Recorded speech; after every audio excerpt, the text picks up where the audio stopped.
Are SEO tools worth it? Yes, they are. Welcome to Casey's SEO.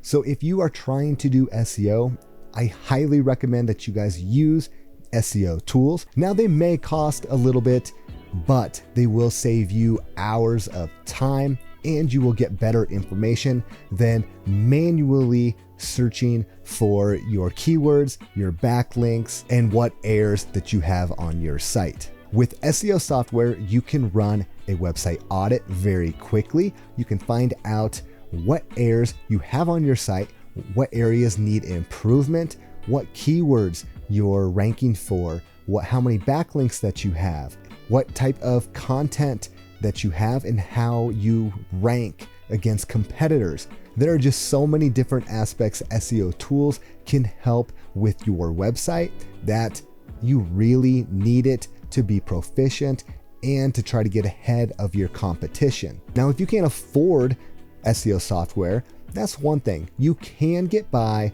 manually by using your Google Search Console and analytics. You can find out a decent amount of information in those in order for you to make the correct improvements, but it will take you a lot longer. So if you're on a budget, I highly recommend you check out SEO Power Suite.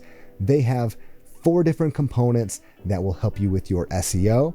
And the only difference between a free version and a paid version is you get to save your work with a paid version and run more campaigns, but you can still do everything you need with that free version until you can get enough money saved up in order to either purchase that software or software from a different company. So if your goal is to improve your SEO, I highly recommend you give some different pieces of software a try because it will really help you in the long run. So if you guys have any more questions or comments, please let me know and make sure to hit that subscribe button for more SEO tips.